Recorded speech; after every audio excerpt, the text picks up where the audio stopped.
The Team Never Quit podcast is sponsored by Navy Federal Credit Union. They'll help you take the legwork out of saving and investing. Learn more at NavyFederal.org/save and invest.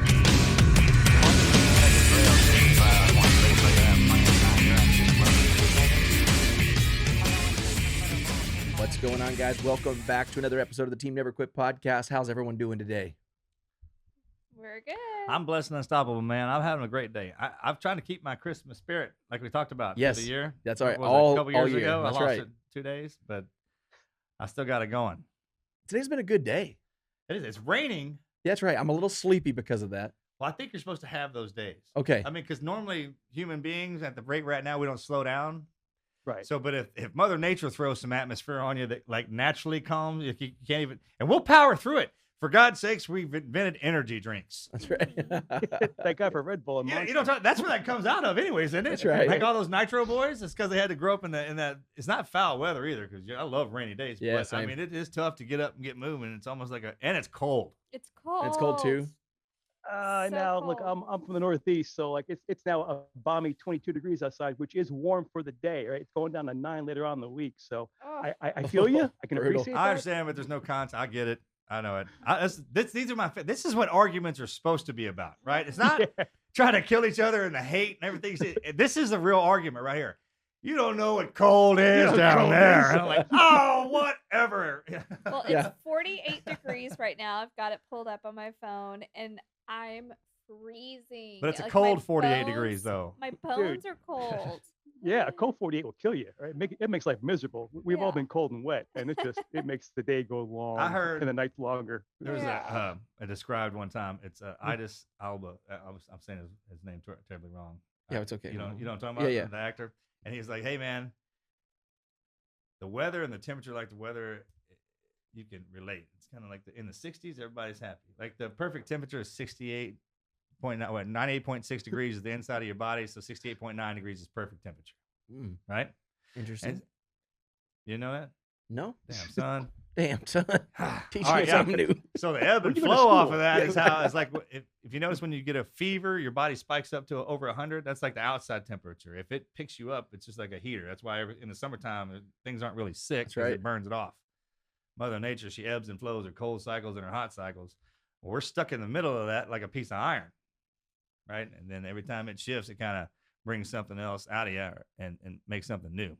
That's I'm why you glad- gotta appreciate I'm every glad one I of them live here days. in Texas and I'm not getting these 9-degree days. I can't do that. Yeah. Couldn't handle. Mhm.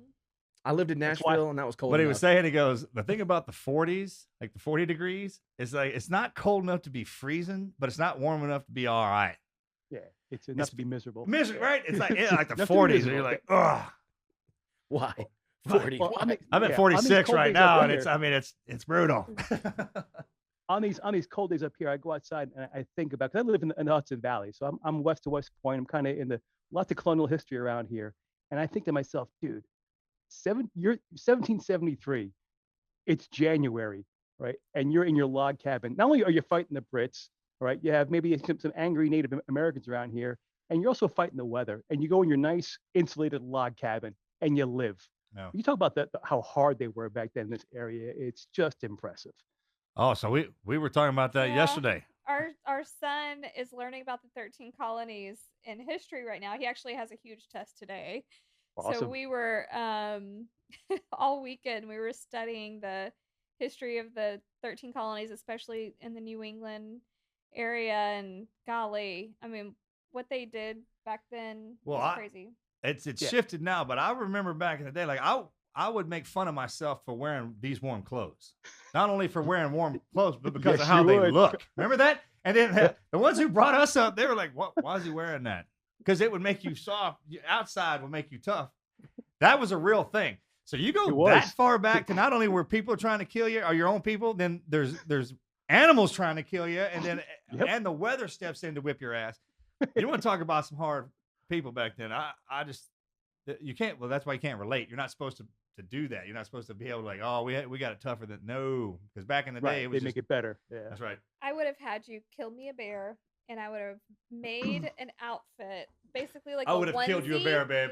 Yeah. I would do that for you. I would have had a onesie of a bear You sure would have. rug. Had like, different color ones too for the even weather. the hood. The hood, the head. Yeah, I would look Bear- out the mouth. Yeah. I would be covered in a bear rug. Seriously, I cannot take the cold. Yeah, and they did it. Amazing. And then you feel like an absolute wuss because it's like you're inside your warm house. You have the fire going. It's up to 85 degrees. You're stocking wood like crazy, and you realize, how did we make it? And how did I get where I'm at? I am just weak. Yeah. I'm just complete weakness. I will have an every now and again. I love sleeping with it's cold. To have in the room for my head, head hanging, but the body be warm. Like the best invention probably down here is the air conditioning. Hot water, that's really up there. How is your body warm? The when wheel, we that's a have good one. You have an air conditioner on our mattress. But see, that's what I'm talking about. Like that kind of Don't tell stuff. anybody. Yeah, don't tell the old fathers and the old mothers back in the where they're That's here. right. I don't Don't want them tell to them. know that I have that awesome system. Capability. On my We bed, have Uller a system. Uller on our That's bed, right. and it is Magnificent. it makes it so cold in our My point with that room. is though, it's sleeping outside. Like, we still do that sometimes.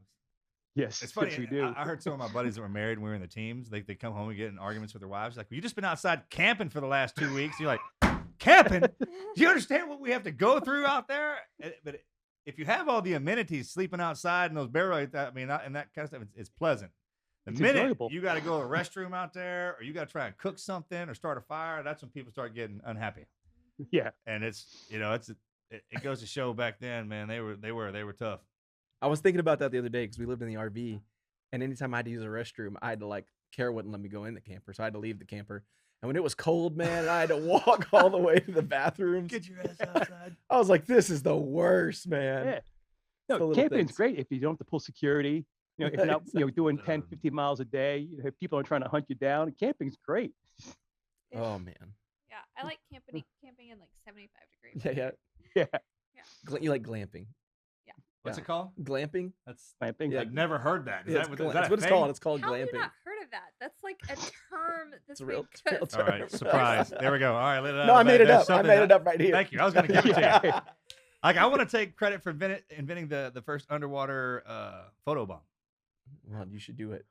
I photobombed Governor Perry that time. We got it on a coffee mug. Remember when I'm back there Yeah. behind him at the court? No, That's awesome. yeah, I'll take so. It's pretty epic. Put that one That's down. epic. Call Guinness. Go Guinness. Yeah. I started that. Didn't Ellen start the first selfie? She did, at the award shows. The award show, right? Yeah. All right. Yeah, Underwater yours is cooler. selfies. I'm up there with Ellen now. That's right. Ellen and Marcus. There you go. Social climbing right there. All right, Social man. climber. Somebody got to get this guy a TV show. Okay. All right, let's, Yeah. Do we yeah. have a Patreon? We do. We have a question. What is the funniest way that you've ever been injured? So all injuries are funny. I was Depends- trying to think about one. Depends on who's looking at them and who's going through them. Your buddy's Yeah. sitting there; they're going to be laughing when you get your ass handed to them. All the way. I think that mine was we had a tire swing in our front yard, and I remember they just twisted me up until that rope couldn't be twisted up anymore. And I remember just blacking out because I guess the speed in which I came, swirling back off of that thing threw me off. And I just remember waking up in the house, torn up, trying to figure out what had happened. And everyone else thought it was hilarious. All right, I don't remember. so, dude, What's the question? Most funny way you've ever been injured. Oh, all right. So after school one time, our crew, we were driving back to one of the guys' houses, and off over one of the bridges down through, you follow the creek around, there was a tree and a rope swing that swung over the canyon. this Right? is Morgan's favorite story. Should I let him tell I that? wish he was here. I was here to tell this story. This is his favorite story to tell. I mean, I got jacked. All the times I've been killed, drowned, nothing compared to this one. Oh my gosh. I mean, this one, really. It's like phone a friend. I'm like, can we call dude, Morgan? They because... laughed so hard. I mean, obviously, I was going through it. I didn't think it was very funny. All right, well, tell the story. So we're on this rope swing. It's kind of imagine a washout. It's a deep canyon. It's got a creek running through it, but there's bouts of the gravel and trees down in there. Sure. If you've ever seen Grown Ups, where he swings off Yes. the deal. Okay, it's like that. But off of the handle, the stick that was tied into the rope, there was another rope that went further down that one of your buddies could hold on to and hook you up with an extra G-force. You know what I'm talking about? Power force. Okay, yeah, there you go. 100%. Hit the booster. Well, my older brother, 7 minutes. 7 minutes. Yeah, Hilarious. this dude's put me through more pain. He freaking, it got good to him, I guess. And he pulled that rope. And I mean, let me paint the picture for you. So I had like a J. Crew sweater on. Real pretty. Real And some pretty. Jabot jeans and bass shoes. Preppy boy. Yeah. Boy. All right, my hair had been parted over on the side, kind of deal. How old were you? Who knows? 16, 15. Who knows? 12. Old enough and to a look half. stupid as, I mean, like old enough to get the Yes. everything knocked out of me. Okay. Dude, he pulled that thing, and right, I came down off of that ledge and looked good. I'm talking like trapeze good.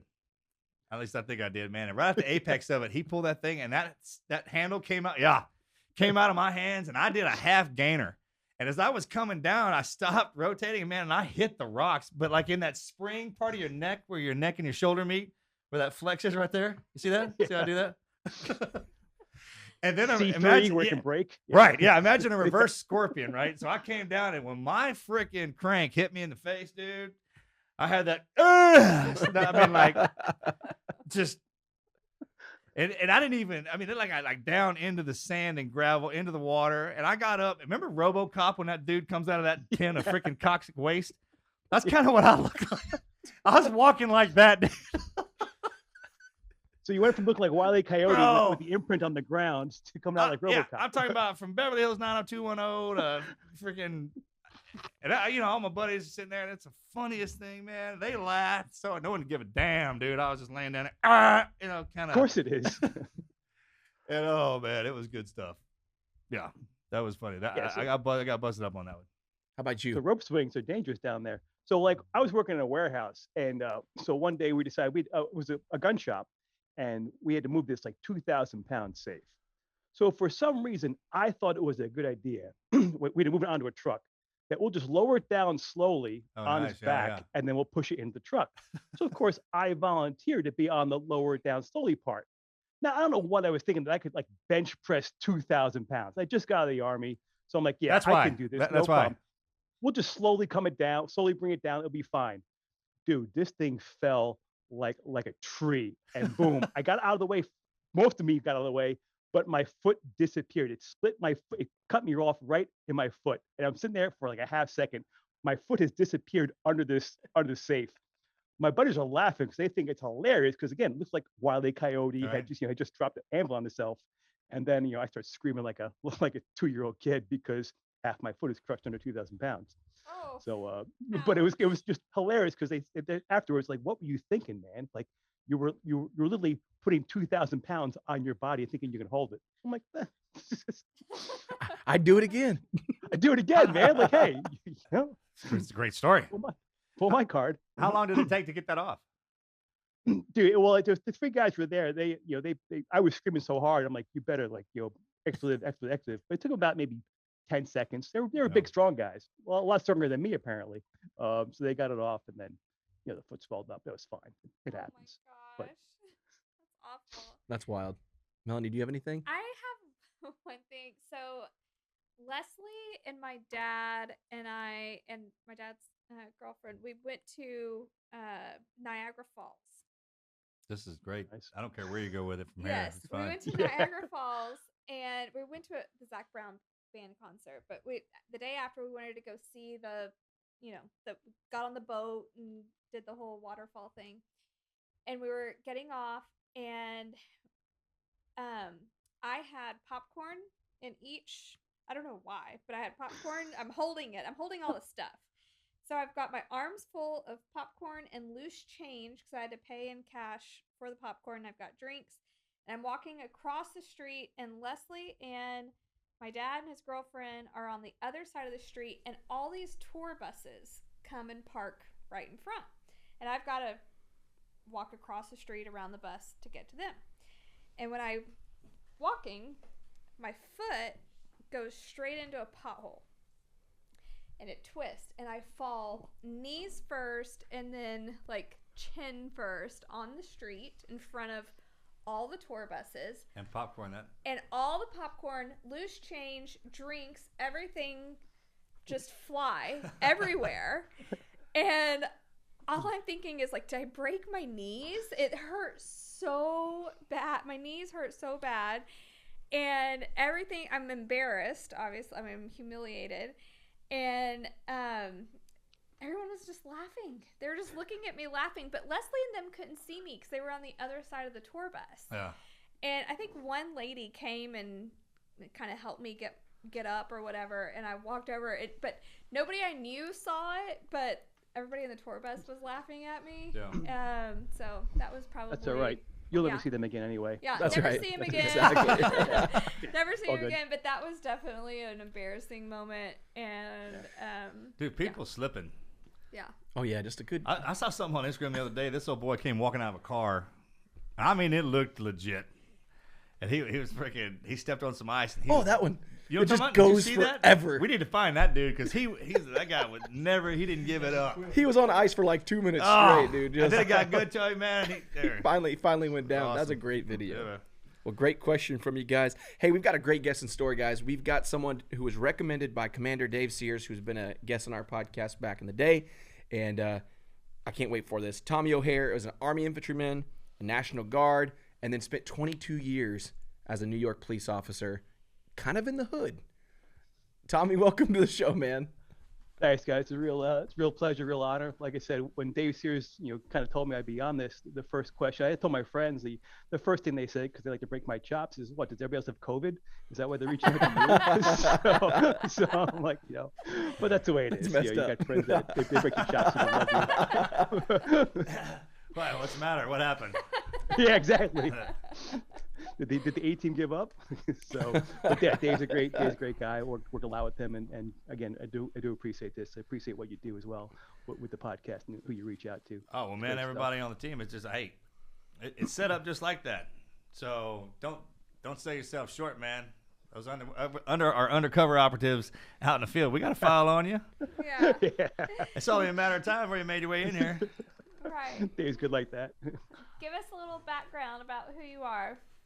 Sure. I often tell people I am the American success story, all right? Because I am the child of Irish immigrants who came to this country on a boat, right? They left their country, and out of all the places they could have picked in the world, they picked this country here, and they came here on a boat, and they started working, and they never stopped. All right. So they grew up with those values that they imprinted on us. Eventually, I grew up in a 2-bedroom apartment with 7 people, right? You do the math. So explain. Hey, back that up. I love those stories. Yeah, we do too. Yeah. Like old New York story. I mean, I really dig those. The 5 boroughs. Why that's the oldest city. How that's the. Look, man, from down where we're from, before I got a chance to really like become a part of y'all and had to really experience New York, it's like what you see on TV. It's a freaking mystery. Every Italian person's a gangster. Every cop is tough and badass. Every dude on Wall Street makes $1 billion. It's that kind of thing, man. If it comes out of there like that any other way, it's confusing to us. It is. I'm serious. So when you get somebody who grows up in it and then patrols it, because I found this out. I'll tell you something. No one knows that city like those police, like y'all do. Mm-hmm. The firefighters and the cops. I mean, the one who patrol it. And when I say that, you can't even really appreciate it. You watch them do that. I know they're going through a war right now, but damn, dude. Seat on the greatest show on earth. Oh yeah. So what year did your family come over? So they came over like 1954. Oh, wow. So yeah, they came over. My mom came over on the Stockholm, which is sort of famous because as it was leaving New York after it dropped her off, it ran into the Lusitania. That's right. And sank. To the day she died, she never went back on the water. Oh, She's like, I'm done with boats. I got one boat that got me here, and that's it. Man, that's some crazy. That generation back in that day, that 40s and 50s one, from the submarines and the shipwrecks to, that's terrifying. So that was Different. That's like a after- scary thing for me too. I mean, even before I went to the teams, it was I had this crazy to have this crazy. I'm pretty sure I was on the Titanic. I don't know why that movie scares the mess out of me. And then I became a SEAL, for God's sakes. I mean, I should have Well, why joined. I not? don't know what I was Fear, thinking. That's right? God being like, "You afraid of that?" You said, "Son, get There in you there." go.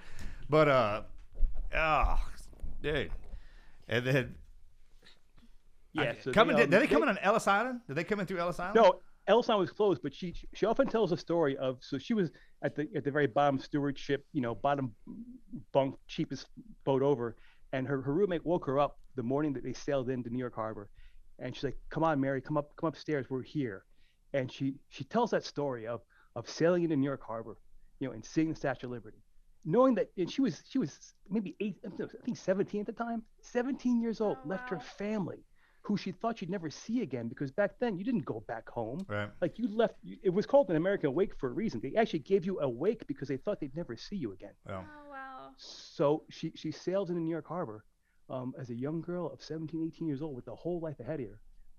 She had an aunt in New York, and then she started her life. What made her want to come over in 1954? That's after World War II. so there's something about right? Is that era Yeah, and think about that time period. if you watch a lot of movies like Back to the Future, everyone goes back to 1955. Everybody Right. says something spectacular about 1955. I've read stories. I mean, it's like there's a lot of crazy stuff happened, but it was amazing times as well, and horrible times all melted into one. Right. They just come out of World War II. So she was a young child during World War II. Her and my dad.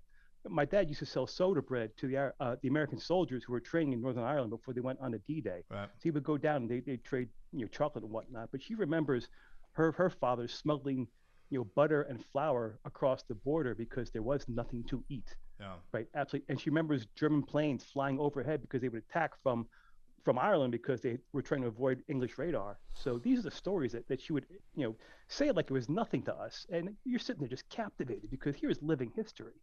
Wow. She lived through some amazing times, and to see that, what she went through, what her and my dad went through, and what they saw, and where we ended up, you can't be anything but grateful. Did they meet Really? on the boat?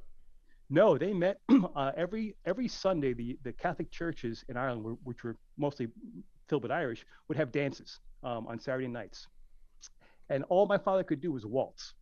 So the way they did the Irish dance, the dance halls, was there'd be 4 dances in a set.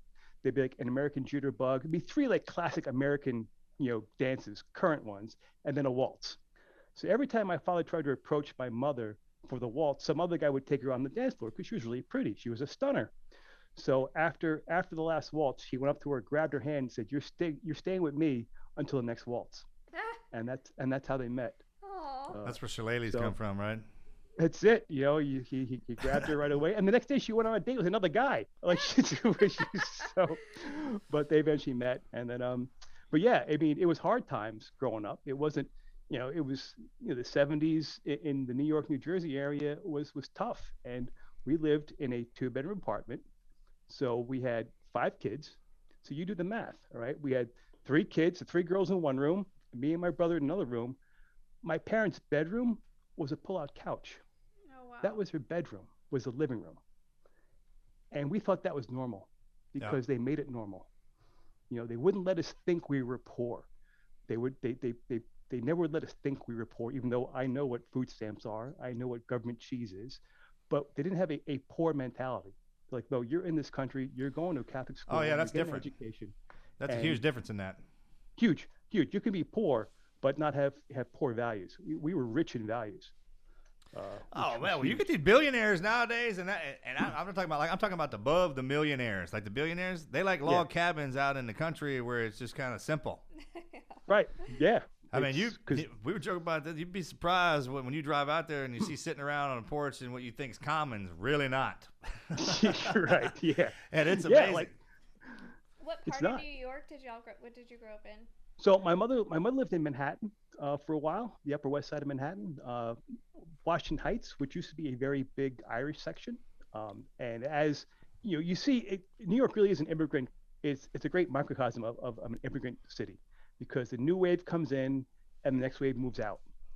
So they were there in the 60s, 50s and 60s, and then the next generation of immigrants came in. So Puerto Ricans and other folks from Europe and South America. So they moved on out because they made kind of a bit more money, and they moved across the pond, across the river to New Jersey. Her sister moved to Queens, and then so we settled just about 5 miles from New York City in New Jersey, in a small town. So they found an apartment there and began raising a family, doing what they do. That's awesome. Growing up, I loved the beef. I had no idea what it was about between New York and New Jersey. I mean, it's just so much fun. And then David Letterman, that sign he had said the New Jersey bridge was closed or something like that. Because anytime y'all talk about boroughs or bridges, I had no idea what that meant. Yeah. And until Yeah, you understand what each when someone says they're from Manhattan or from Bronx or they're from Queens or from Staten Island or from Long Island or from Uptown or from Midtown or I'm from Soho or which one? Yep. Dude, you cross over one street from like 103rd. That's a firehouse I hide out in. Right. Before I would hide out there. I went one way in the Spanish Harlem, had a blast. It was completely different from when I went the opposite direction. Yep. I stumbled down to McSorley's on First and had to be carried out of there back up. And I mean the time of my life. 2 types of beer. Bro, Light. I can't brag about that place enough.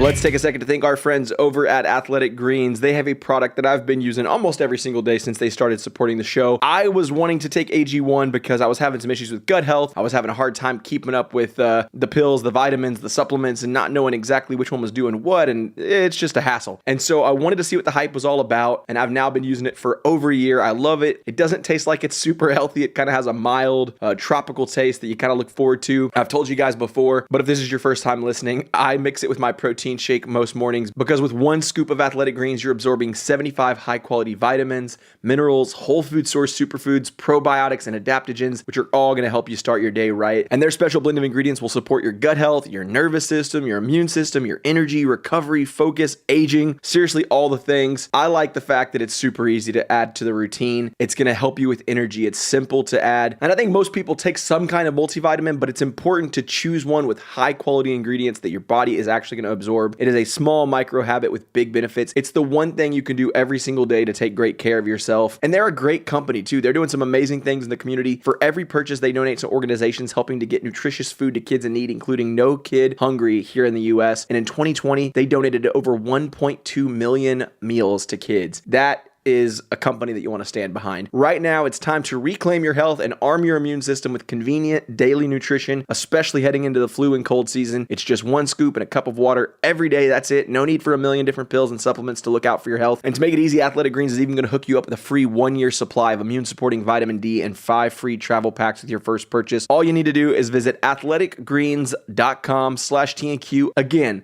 that is athleticgreens.com/TNQ. Take ownership over your health and pick up the ultimate daily nutritional insurance.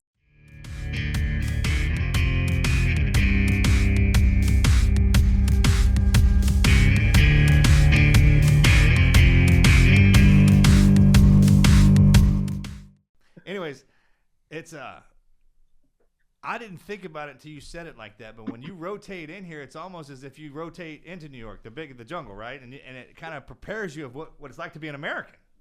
Right. And then when the new ones rotate, then they rotate out, not only to teach us about what's going on, but about what's coming in. I'm a firm believer, if your ass lives in the country, you better have a city friend. If you're from the city, you better have a redneck from the sticks and be buddies. Round out.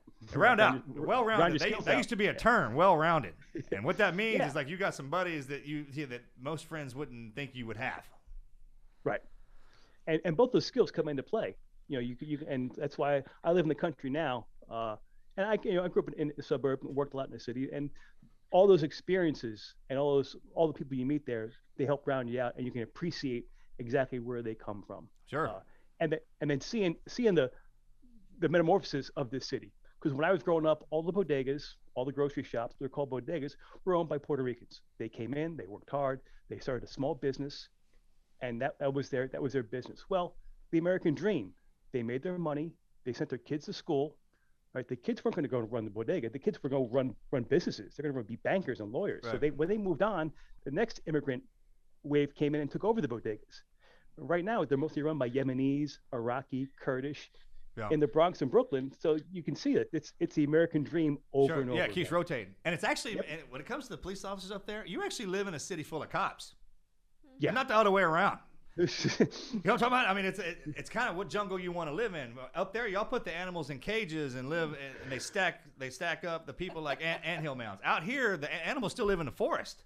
Right. You walk outside and get your ass eaten up by a cat, lion, or something. There's all kinds of stuff patrolling around out here. Oh my gosh. And then the cities are set up like that. When you walk into a place, I hear people say, "Well, man, it's a dangerous place." I'm like, "Well, is there more than 2 people living in there? Is there women living in there? Then it's not dangerous." It's just if you're not Yeah. supposed to be in there, you ain't supposed to be in there, and Yeah. that's a thing, man. That just is. It's Folks like on when the you block. when you walk up into somebody's block, if you're not from there, man, you gotta let them see you. Yeah. You Right? stand out. It's a real thing, and once and for people, the streets don't get softer; they get harder. Yeah. Right? And the more civilized we get, instinct kind of gets bred out of us, unless you're military or you have to actually get your street quals. And then we got that back. So there are different things down here living different lives, and that's why it's supposed to be like that. But Sure. yeah, I find man, it fascinating because I do. it's not so great. belong in I New mean, York. there's people in New York that have never seen the Statue of Liberty. I was talking to one of my handlers. She takes care of me for the longest time. And I was like, hey, during quarantine, I was like, hey, what's your neighbor? What are they? They don't know their neighbor. And when we say my neighbor lives 20 miles down the road, I know who they are. Yeah. They're talking about living on the same floor and not understanding who that is. What are you talking about? I was like, man, maybe God put that person there to open something in your life. You might want to check. Have y'all ever seen an episode of Friends? I mean, come on. Button on the door, So New York, man, it's unbelievable. I mean, we all go through our pitch and rolls, man, but don't count them out. There's something. All right, go ahead. I'm sorry. Get me on a New York tear. I'll go all day. That's what it's about. No, like I said, we grew up like that, and then so my old man, my father was a big fan of the U.S. military, obviously, and he had bought the Barry Sadler album, Battle of the Green Berets. We played often in the house, and we lived just south of West Point, so we didn't go on vacation. Your vacation was you're going to get in the car and drive the country. We're going to do a little tour of what you have, in your backyard. So we would drive to West Point. He loved the stonework. His father was a stonemason. He cut granite over in Ireland, and that's where I kind of got the idea of going in the military. And also the idea is every day of my life, my father reminded me how lucky I was to be in this country. And you get the love of America. It's just different when you have immigrant parents, because they can immediately tell you what your life would have been like if you weren't here, because they know about that. So you have a reverence and a debt. Like I owed this country a debt, and that's the way I looked at it. Yeah, you got a snotty ass kid, man. Move him next to an immigrant. Go straight. Right. Love your neighbor, right? Yeah. I tell you what, if I'd have known how I know anything about West Point, again from just what I heard on and saw on TV, and then upstate New York. When you hear New York, you think everything's New York City. I didn't know any different. I'm sorry, but that's just the way it was. It is probably the most beautiful country we got. When those leaves are turning out there, especially on West Point, where that chain went across the river there. Hudson. Yeah. Oh, I mean, in the tradition and the history, looking back at it now, it's completely different. Obviously, it has to be, because at that age when you're looking in there, it's like, man, I wouldn't want to be a part of that. But the history there, I mean, just to be a part of those people, a line of that, the way that's been passed down is something. Right, and just to live up there is amazing. Of that character, man. And that's kind of the reason why I stay around this area. A lot of guys retire and they head south for very good reasons. Sure. I'm a Northeast kid. I love the mountains. I love the history up here. It just because it kind of defined kind of my growing up. We spent a lot of time up here in these mountains. My father loved the mountains. Always had to get up to here when he could, and it was those trips up here that he kind of impressed upon me. Kind of how lucky I was, and the debt we kind of owe in America. A perfect Earth would be that atmosphere where you live with tech. I mean, because of the way the seasons change and just the scenery, and the people that live up there, because that's old history up there. So it's calm, collect. When you're rolling around, you never know who you're with up there. My friend has a barn that was the arms room for the local militia in 1772. Oh, can you imagine what's buried in the ground out there you don't even know about? Yeah. Young soldiers didn't want to carry all that kit and be like, I'm going to leave this right here. Just crap out of here.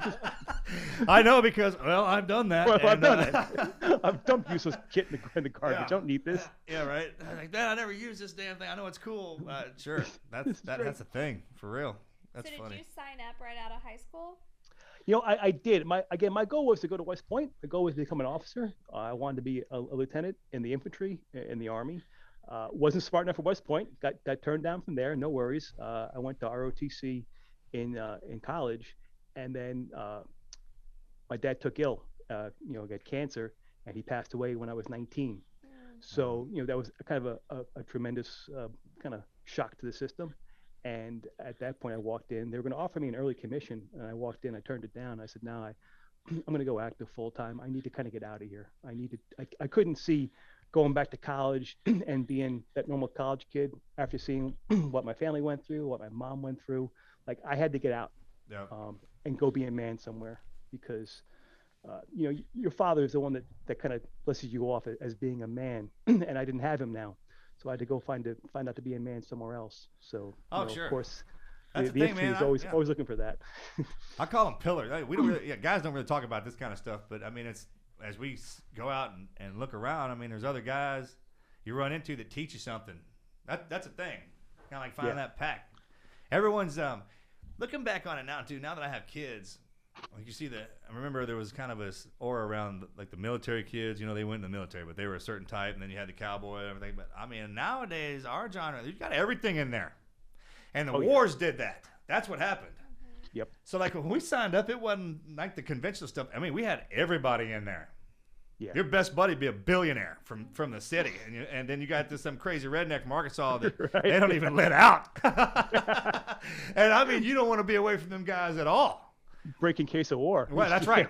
Them guys. I mean, we got them. I tell people, it's like, man, you ain't got to worry about me. You need to worry about them guys that care about me. And when we get into our world, the way they did us and raised us, it's like that. Right. Like we got them tech wizards and guys in Anonymous. Them some of our boys too. I mean, it's all across the board, and it's something. You never thought that out of that chaos would have created an environment like we have, but it did. Right. It did, and it changes.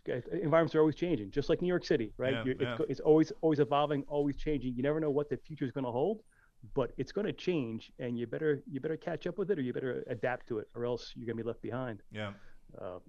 So I found myself in the infantry. Found myself on the Czechoslovakian border of then West Germany, and the wall had come down. We were at peace with the Russians, so my mother was very happy. She's like, her little son is in Europe, no problems, no worries, no wars.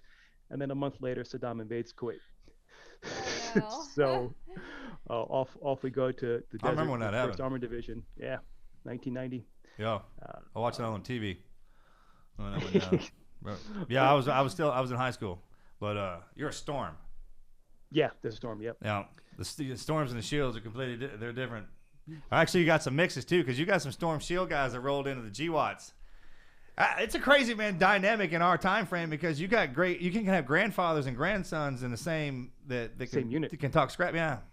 Yeah, because I went from Desert Storm, then in '90 I went to lowering surveillance after that to a reconnaissance team. Yeah, you're alert. That makes sense. Yeah, and Good then for I went to sniper school, and suddenly now 1993, the choppers get shot down to Mogadishu. We get alerted, and now I'm sitting in Somalia on my second tour in the 90s. And that was rare, like back then. Like, oh, it was right? Rare. Nice was work, rare. man. You hit all. Excuse me. Really? Yeah, That's I hit nice work. I hit the gambit. So I did 6 months in Mogadishu. My last 6 months, like I ETS from Mogadishu. I literally ETS, like I left Mogadishu. That's crazy. And then like a week later, I was out of the army. Bro, when I was going through 18 Delta, all of our med studies, down man, pilot drills, stuff like that came out of y'all out of Mogadishu. I mean, Somalia and, yep, of course, to Vietnam. But I remember we had to study that one pretty hard and heavy. That was cool. Yeah, we went and kind of set up the dark team concept, and we're going out, looking for Mike Durant initially, the first week, and then when they gave him up, it was, hey, how do you support the ground element again? So sure. It was an interesting 6 months as well. That was a big change, right? Panama. That's kind of when we started getting integrated, and everything started changing for us. If you really look at it, like when did y'all actually start to do? I was like, man, then when the storms and the shields rolled in, y'all created that. Because back in the Vietnam guys, we were separate. Right. Yeah, it was. You never saw another person. I worked. I worked with Marines. I worked with Navy. We had Army SF in Mogadishu. So you kind of touch corners with JSOC. You touched the Marines. You touch a lot of stones right off the bat because it's one small area, and that started. Hey, we can make this work. Isn't that cool? It's like being in a family with all your cousins running around.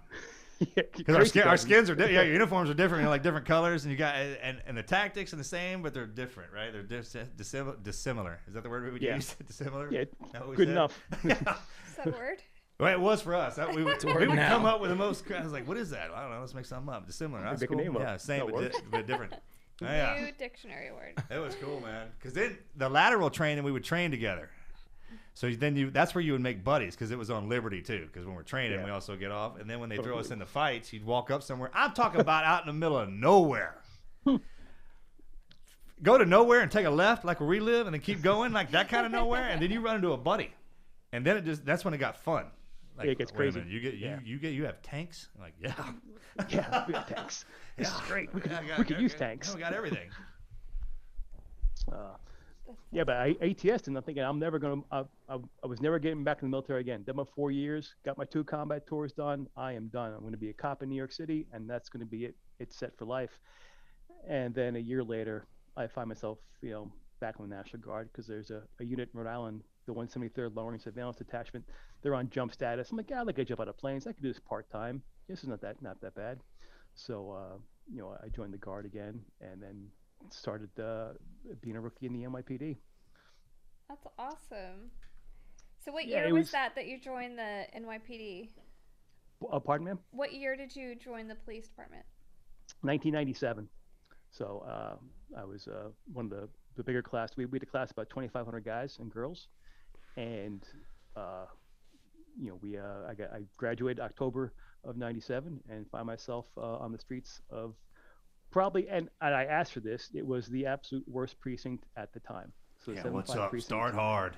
Right. You if you're gonna go learn, you're gonna get paid the same as a guy working in Midtown South. Where you're giving directions to the tourists. That's where you're but supposed to you're retire, man. Something plush like that. When you first come out, like every young Charger, I just need to be out in the grind, man. Yeah. Like when you see you'll them learn, guys like, walking around you'll them learn- sweet deals, they put the time in. They do. And that's I was lucky to have that. I had so my mentors were guys and girls that survived the crack wars of the 80s and 90s. We're talking Yeah, like war. a couple of hundred people killed a year with 500 wounded. Like we're talking Yeah. that numbers in 5.3 square miles. That's crazy, but people don't talk about that. I mean, it's bad now, but back then we're talking about pulling up refrigerator trucks to hold some bodies because everything else has been filled up. You think, God. yeah, I tell people, go ahead and Google or YouTube, like New York in the 70s and 80s. And it was, we're kind of getting back to that, but we're not there yet, but it was a different animal. And it was back then. disco. Marcus's All right, mom think about that. was his mom is like true Southern Texas woman. Like, I mean, you can't. She's like the You about to tell a story definition about my of mother? what Yeah. a Texas woman is. But when she graduated high school, she decided she wanted to get There we go. out of the country. I'm not gonna go. Out of the country. She I'm went to New keeping York. it PG. Out of the country. She went to flight attendant school. Oh, here we go. And Wow. Oh, put those together. yeah, and she ended up getting stationed in New York City. Yeah. And this Wow. woman in New York City they don't go together at all. But she said it was in the 70s. It was in like 73, I think, when she was there. bless her. 60s, 70s, like when it was cool to be And- there. She said that it was so dangerous. They would have bodyguards walk the flight attendants to their apartments because it was so dangerous on the streets. Like, people were getting robbed and stabbed and stuff. That's why she's all so the time. tough. My dad didn't stand a chance. She'd whip his ass all the time. She dude. is He's very everything I tough. ever met. She's She was super New York tough. trained. But New York ladies, y'all gotta watch out for them, man. Yeah. she lived in Tough New Southern woman, York. something to be reckoned with now. Come on now. Yeah. They are. She lived in New York for like a couple months, and then she was like, "This isn't for me." But I thought just her telling her stories is crazy. Yeah. It's you.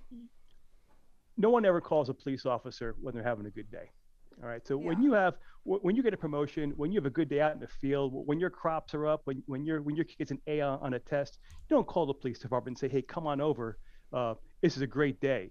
You get to meet people on their worst day, probably of their life, Yeah. and you do that 8 hours a day. Yeah. 7 days. That's a great way of saying it. Think about like when you get a promotion in the police department, that means you have to deal with more crap. Yes. You have to deal with more misery from other people. Because it's like it rolls uphill and downhill in the police department. Plus paperwork. Plus, I know, dude. I mean, and other cops as well, because now you're in charge of cops. yeah. Which is even oh, worse. yeah. Which is tough. I mean, it's tough because here, the minute you go out there and have to deal with other people's crap, man, just think about this. Someone who's willing to come help you with it. Just on their face, just, hey, I'm here to help you in some way I can. And then you got to know there's something good in there. Now, the situation will dictate where they go. I always tell people, man, like, some people say I'm the nicest thing down here. That's true. Some people say I'm the meanest. That's true, too. Which one you want, right? That's how it works. Exactly. Like, whichever situation, whichever you want out of me, bring it on. Yep. They will dictate. They will tell you how you want them to be treated. Well, that's really the best way to put it. Is you will tell me how you want to be treated, and I will treat you accordingly. And I can be as nice as a British butler, or I can be your worst nightmare as well. But let's kind of keep it on the good side. That's what you hope for, is a nice quiet night with nice peaceful people. Yeah. Unfortunately, it's not always like that. Having a good time, because you can be rowdy and having a great time. What did an average night look like?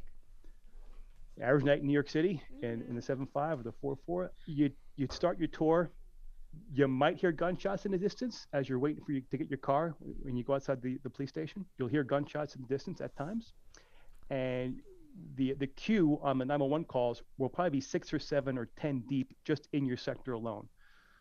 And then you get in your car, and then you just don't stop. So the 911 operator would give you calls according to precedence. So you go to your robberies, your assaults, your shootings, first, and you roll up, and suddenly now it's on you.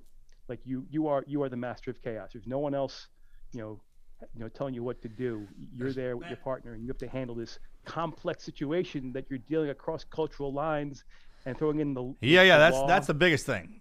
What you can't appreciate is the fact that it almost as if people who should be the judges down here, either you need to be blind, right? Like people who are born blind, they should be our judges.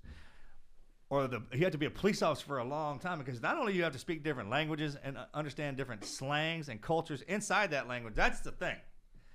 It's like you can literally go from one block to the other where something they let it slide and the other one they don't, and it's a thing.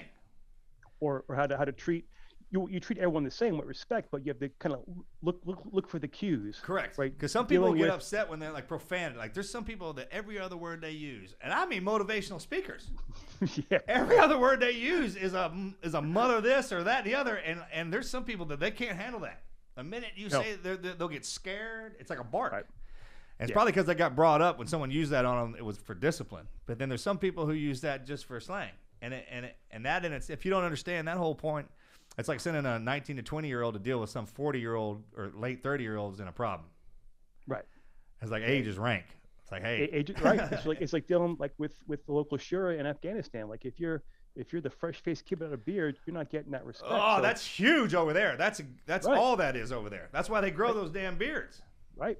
It's same thing in the streets. I'll walk in as I got older, I'd walk in and I could kind of empathize with the fella sitting there. Like, hey, look, I get it, man. I get it. All right. But this is where we're at right now. All right. You understand my situation. You understand your situation. Right here, we have a problem, and we have to solve this problem.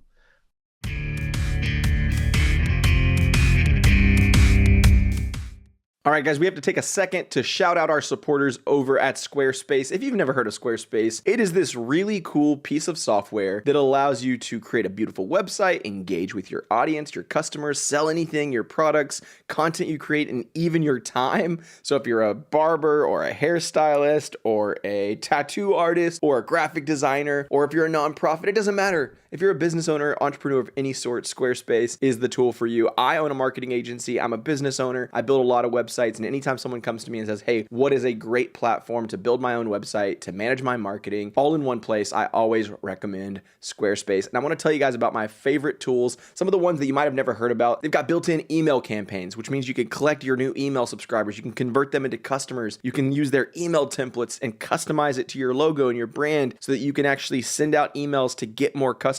Usually you're paying additional money for a tool like that. They've even got the ability to create custom membership areas. So maybe you're a trainer, or maybe you sell some type of education content. They've got a way for you to monetize that with their member areas. You can unlock a new revenue stream for your business, free up time in your schedule by selling access to that gated content like video tutorials or online courses. And one of my favorite tools is, we know how important social media marketing is, and you can actually create pro-level videos effortlessly because Squarespace has a video studio app that will help you make and then share engaging videos that are going to help you tell your story, grow your audience, and of course, drive sales. If you're looking for a tool to help you grow your business, if you're trying to make it it simple as possible, then you guys should check out squarespace.com/TNQ. They're going to hook you guys up with a free trial. And when you're ready to launch, you can use our offer code TNQ, super easy, to save 10% off your first purchase of a website or domain. One more time, guys, go check out Squarespace if you're looking for an all-in-one tool to help you grow, support, drive new sales, build a beautiful website, all of those fun things. And they're going to give you that free trial, squarespace.com/TNQ. When you're ready to launch, use our code TNQ. They're going to hook you up with 10% off your first purchase of a website or domain. Make sure you support our sponsors because they support us.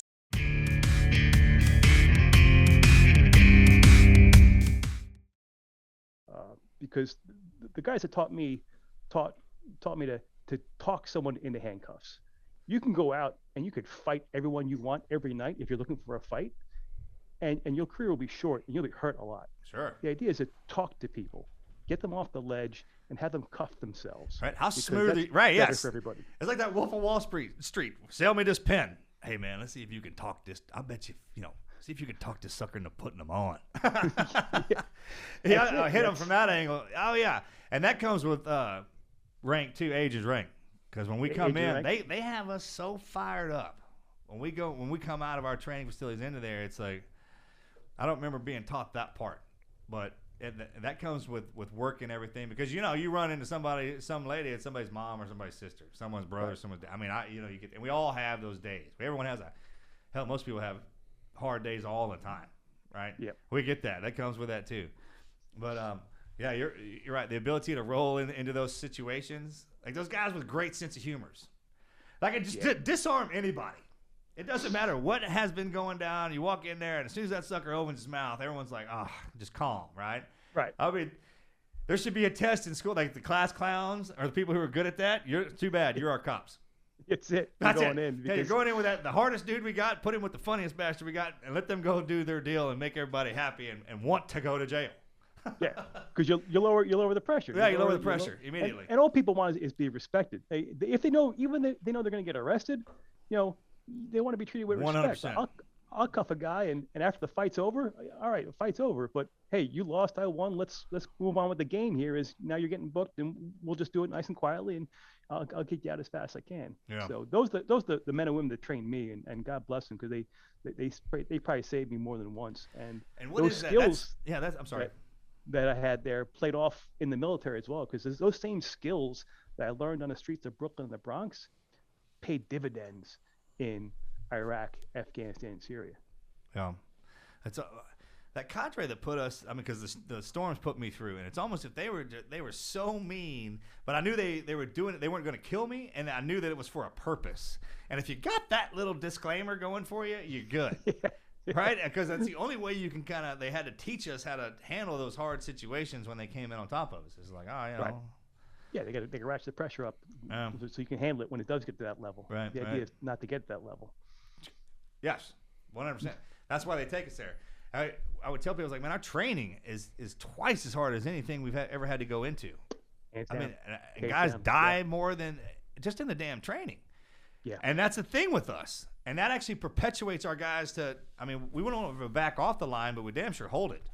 And then we keep pushing it until we figure out what that is, and we just keep going with it. And we keep going until we hit another one, then we'll hold the line, then keep going.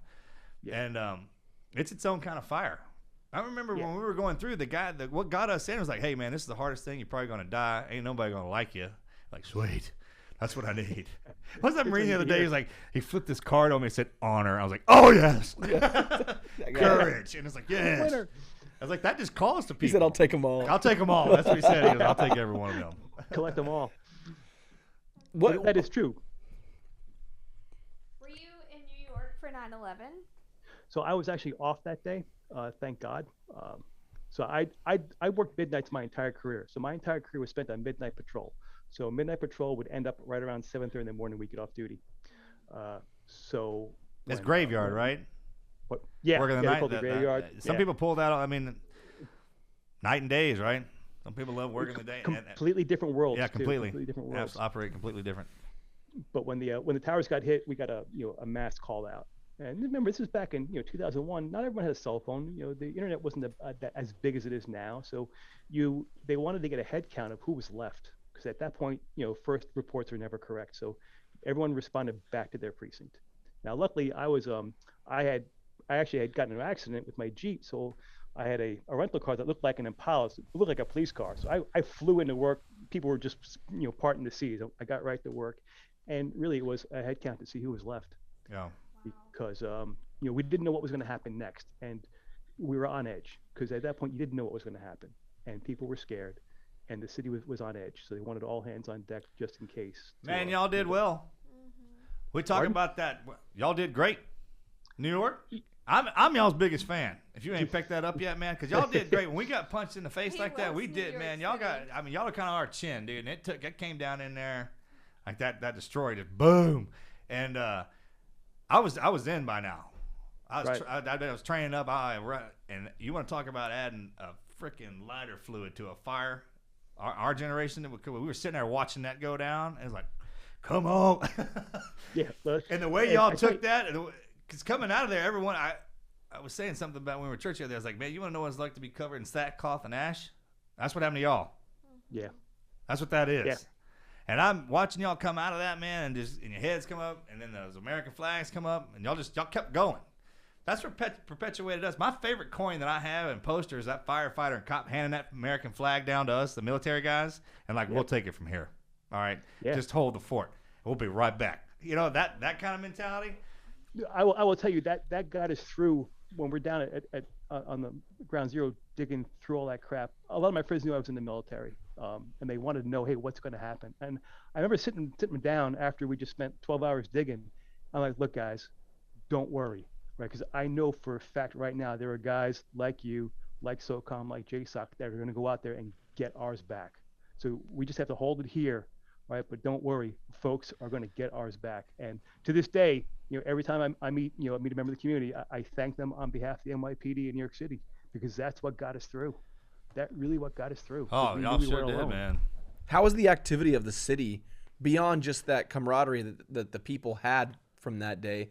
What about other crime? Was it quiet during that moment? Those moments? It did quiet down a bit, only because we flooded the streets. So we immediately went to 12-hour shifts, 12 on, 12 off, and we had cops everywhere. Yeah. And for a time there was a lull. Folks were in shock. They were in shock. I had people in the ghetto come up to me and say, hey man, I would never admit saying this, but thanks for what you guys did, and then walk away. Like there was a truce. So like, hey, we see what you guys did, because folks ran into the buildings to help complete strangers. Nobody was asking what you looked like, who you were, who you voted for, none of that crap. They knew that there were people in that building and we had to get them out, because that's our job, right? And they did that, and they saw in full effect the lengths that we will go to verify that contract we had between protector and protectee. Sure. And our job was to be that line between the chaos and them, and we did that. And y'all did fantastic. And there's nothing else will get an American's attention like when you slap us, when you punch us like that. And what you just said will show you that. Because there's Americans, and then there's the American way of life. And even them G's, those OGs, corner boys, all them capos, lieutenants, that's their life. That's the hustle. That's part of it. That's the role they play down here. And when we all get hit and you step out and be like, hey, man, why would you help him? It's because he's American. He's my brother. I love him to death. We play our cat and mouse games. We do our things. But if you come in here try to interrupt in that and you get both of our attentions focused on you, stand by. And I mean, that's what happened. It's like once everybody pointed to give somebody something to get upset about, and you could feel that energy through America. Yeah. I mean, everyone was in a fired up, good. I mean, it was something. It drove us in such a direction. Hell, when we showed up over there, it was a different story altogether. Yeah. It was game on. I mean, we cut a swat through there like you couldn't believe. I know, because we were there. Yeah, Still right. in the National Guard? Pardon, ma'am? Were you still in the National Guard at that time? So I was, yeah. So I knew, I immediately knew what my life was going to be like. So I'd done a student of history, and I kind of had had feelers in the community and whatnot, and I knew what this war would look like. 'Cause I'd studied past wars like this before in Northern Ireland, in South America, in Israel, and I knew, all right, this is a new way of fighting, and we're going to be perpetually at this, because I know the enemy isn't going to stop, because they tried it once in '93, the First World Yeah. Twin Towers bombing. So you knew, all right, this is what it's going to be like, and we just started getting ready. And that's so I knew that the call was going to come, and my unit initially didn't get the call up immediately for the invasion into Iraq. So I had volunteered. A bunch of us had volunteered to go with an MP unit that needed a lot of help. So that started a bunch of tours over there, leaving the NYPD, then heading back out and bringing a bit of anger, a bit of revenge, but also the skills needed to kind of go over there and solve the problems they gave us. Wow. I was Oh, lucky with they killed some of our women. Mm-hmm. That's all I needed. Yeah, that's it. I didn't know You know, much like- about New York besides it was. But when the women started falling down, I was like, okay, you want to get all of our attention, start doing some stuff like that. Yeah. I remember that. Sure. No, we spent some long days down ground zero, and you see that, and you see it, and I'd seen it before. I'd seen it before in Kuwait. I'd seen it before in Mogadishu, the chaos and the absolute destruction. But here it was in my hometown. Like it was now real, very real, and the shock that was on us was quite a bit. New York was in a state of shock for quite some time. Yeah. We put up a good front, but we were probably one hit away from crumbling. Like thank God nothing else happened, because people were in just an absolute state of shock. Oh, don't. Well, that's what Texas is for. Man, y'all got hit like that, man. We're down here in the shoulders. I'm like, get your ass back up. Come on. Republic thereof. There you go. What are you talking about? We ain't going to let y'all go down? Man, y'all got to get through us before that happens. That's So it. awesome. You were what? Yeah, man. It was awesome to see how all the New Yorkers responded with patriotism, and that just caught like wildfire throughout the whole U.S. I mean, everybody had their flags out and doing everything they could to just promote their patriotism and love of country. The level of support was unimaginable. I now realize, people wonder how could the pyramids be built by humans, and seeing what happened down at Ground Zero was very evident, because you could have walked down there naked, and within 5 minutes you had coveralls, you had a helmet, you had a bucket, you had shovels, you had food. It just anything that could happen, and we moved tons and tons and tons of debris by hand, just by buckets, looking for folks. And that's after we got hit. That's not after a victory. No. Like, Yeah, you know what I'm talking about? I've been working like that after we got hit.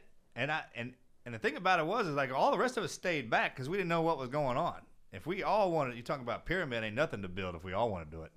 Right. There was a tower back in the day we think we might have built, got smacked down as too. We're like, if we all working together, like instead of pissing off and going at it with the Russians, if you notice when we're friends, like we build rocket ships and like we got, Yeah. I mean, the things we do when we're working together is far more It's constructive than when we're fighting each other, for sure. Yeah, and there was no organization. It was self-organized. That's right. There was no head of Ground Zero. You went down there after Help. your tour. It's like when you're helping. That's different. Yeah, and then you jumped online. You started moving buckets. So you're looking for friends too. You're like, hey, is so and so still alive? That was great. If you met a friend you thought that was dead, it was like a brand new day. Oh, Like thank God you're alive. couldn't even imagine that. We still didn't know. there wasn't cell phones back then, or there was. It's No. kind of a weird time, man. It was in that transition with no Yeah. tech, and light tech. It wasn't even good tech. It was just I didn't have a cell phone yet. the documentaries they play nowadays from the different camera views that did show up. Man, that's something. But And obviously the sentiment now has changed a lot with the public and first responders and the relationship. It's not what it was, 20 years ago. What kind of advice do you have for the future generation of first responders, new police officers, new firefighters, that kind of thing? Sure. Like I say, it's tough, but we've been here before, and I try and put it in perspective. We're kind of in a dark period now as well. But you know what? We take the talk about the 70s. We're kind of back in the 70s right now. We're coming out of a long war that was somewhat unpopular, maybe. All right. So we're coming out of that long war. We have problems economically. We have problems socially. We've been here before, right? It was called the 60s and 70s and early 80s, right? We had Russia knocking on the door on Eastern Europe. We had South America and Central America on fire, Nicaragua, El Salvador, those areas. Police officers were getting shot in New York City, targeted. So we've been here before. And what got us out of that morass was going back to the principles of what made this country great. And I think you're seeing that now, right? Because people Oh, are yeah, being absolutely. called out Yeah, finally. 100%, So yeah. the ship turns. It turns slowly, but it's going to turn. So I tell these younger cops and whatnot, you know what? You got to hold that line, man, because it's tough. Right now, it's in New York City. We just had 2 cops shot a couple of days ago. One was killed. One's fighting for his life right now. We've had 5 officers shot in New York City in January. Yeah, we've been And it watching looks- that. We just had one in Houston. Praying for y'all, yeah. Yeah, Yeah. we had a officer shot in Houston Texas. yesterday. In Houston, Yeah. Harris County Sheriff, I think. But Yeah, precincts 5 or 7. yeah. Yeah. Man, you know, it's kind of, we all have our wars that we're going through. I mean, cops sign up to be in that situation. Man, they brought back train robberies in California. Can you believe? I mean, how great is that? They brought back train robberies. I just saw that. So when you sign up to be the police, the hard times, that's the ones that brings the real police. I mean, after 9/11, this isn't a shot, man, but with the days when you guys went through that afterwards, when everyone was coming in, there was that, when she was talking about, was there a flow after that? It was. yeah, And that flow, then it'll shift back to the streets. America, man, we wave like the flag. we do. It's a pendulum back and forth. Absolutely. Right now we're If on you the don't far like end. the times, wait, they'll change. If you like them, Yeah. wait, they'll change. They will. But you got to tell them you're it. Like literally, you're it. You are that final line that's protecting folks. Right. Without you guys doing that, it really is. We've seen chaos come back to homes and families and neighborhoods, and we don't want that. Neither do the people. Sure. So you try and tell them, keep your head down.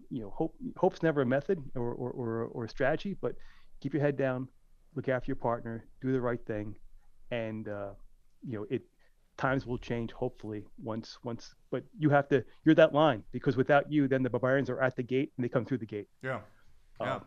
But I tell you, I was more stressed working midnight shift in the South Bronx than I was overseas during like a 3-day reconnaissance set, like 10 miles from Al Qaeda camp. When I would come back from tours of duty, I actually felt more stressed in the city than I did in Iraq, Afghanistan, Syria, or whatnot, because it was just a different mindset. You had more freedom over there. You had more responsibility, and you had less pressure from the politics and whatnot. So, Oh yeah. Well, it's our countrymen over here. right. Like we said, it's the game. Like ultimately, like, hey, I don't want to. If you go all the way down to it, if we had to pull titles and stuff away, it's just us here doing this, making this thing work. And then we got to have something to do in it, and that's how the game works. That's the hustle and everything. That's how it had to get explained to me when I was over there, and that's how I would pass that down to my new guys. I was like, hey man, we became like the police for overseas. Right. And then the people we're going after are gangs, and like which ones we would go after. So when I started thinking about it like that, and then the perspective, the city guys, like I didn't grow up around that stuff. I mean, watching it, I understood, saw it too, but you know as well as I do, man. Once you get in there, rodeo's a little different. So and that's how you learn. The streets teach you fast. Yeah, It's it like does, the because transition they'll eat during you up. the transition during ascension is perspective. I mean, it kind of gives you a vantage point that you can't see just by reading it. We were talking earlier. It was like, hey man, something comes like block like this, and then something gets thrown at you, and you're trying to block, and you're like, well, it didn't work for me that way. Yeah, because it was dynamic. It's So there was, my dynamics. experiences, walking a beat in Brooklyn and the Bronx paid off when I had to go into quote unquote dangerous places in Baghdad. Well, I'd been here before. Yeah. It was called the Pink Houses, housing projects in Brooklyn. I'm used to this. These are my people. I get them, right? Like I'm not afraid to do this because I know the dangers. But hey, we got a job to do, and we're it. We signed up for it. So those techniques, kind of pass off on each other. So you went to Iraq and Afghanistan. So you did Mogadishu, and you were there in Europe when the wall. Did you say you were there when the wall went down? Just afterwards. Okay, and then you were in Iraq and Afghanistan. Yeah, you got good ones, man. You went through like all of our current war history. Yeah, I often tell people, because I think it's a total of 6. Desert Storm, Somalia, 2 tours in Iraq, Afghanistan, and Syria. I recycled. So like how you recycle bugs or Ranger School. I just kept recycling Oh, war. back- It kept sending me back till I got it Right. right. It's like that gunny kept giving up his rank. Yeah. Like, what, weren't you a gunnery sergeant? I was like, how are you in a private? Like, well, a new war. That's crazy though. Hey, there's guys like that. They love it. Well, that's him. That's Like, crazy. you hear about them Korea, Vietnam or World War II, Korea, Vietnam guys. Korea, Vietnam. Yeah, those guys are hat different trick level. guys. I just had a bad travel agent. All right. Yeah, right. I had 6. There's guys out there with 12. There's guys who've done a ton more. I was just. Oh yeah, sure. I was just lucky in the fact that I was in good units with good people, and I can literally say and look you dead in the eye. And for my 22 years as a cop and 32 years in the service, both active and the Guard, I work with heroes every day. I saw heroism every single day, and that leaves an imprint on you. And those guys and girls will never be talked about. There'll never be a movie made about them. There'll never be a book written about them. But I know what I saw with my own 2 eyes, and I saw heroism almost every single day, be it the streets of New York or the streets of Afghanistan. And that's, how do you put that in words? I was just blessed. Sure. That's what I was. I was blessed. Man, when you're talking about like when it comes to us in our line of work, the uniform services, that's like if you're focused on one of them, they're a reaction of every guy and girl they're around. And you're right. I mean, some of those stories, the funniest, the hardest I've ever laughed in the situations to watch humans go through some. I'd be like, what? Yeah. Yeah. And I mean, you can't make it up. You couldn't. Some of them are so unbelievable. You just like, that is why. Why do you keep coming back? Because of that. Right.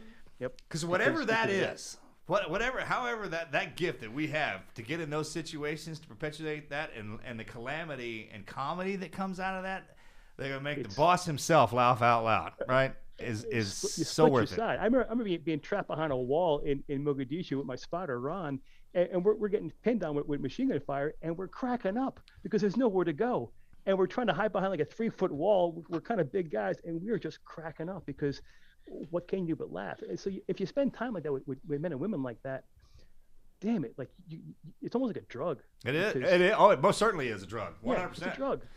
Laughing like that, and it must be something in our body, the human condition, that when you get pushed a certain distance in pain or chaos, that there's a humor vibe that pokes right in at the right time. Yeah. That allows you to get through that, and that's the spice I'm talking about. Whatever that is so real, and you can only see it. You can only experience it if you're in it. Right. You cannot explain it. You can't watch a YouTube video on it. You can't watch. You have to be in that moment. Yeah. And some people, and that's why we go through such tough evolutions of training, because the people who can't do that usually wash out. Sure. Right. Because you get to a point now you start bitching. Now you start complaining. Now you're out. Right? You have to kind of flip that switch and embrace that pain before that pain embraces you. Oh, sure. Well, there's complaining and bitching in the moment, the good way. Yeah, exactly. Are you know what I'm talking about? Like there are some of our guys that are so professional at how they bitch and complain. It's an art. It's an art form. So It's like motivating, and I think they're really having a horrible time and doing it. And I mean, it's the funniest damn thing you ever seen. You keep them around just for that. They're their own little unique item, whatever they're called. Man, it's hilarious. They exist for sure.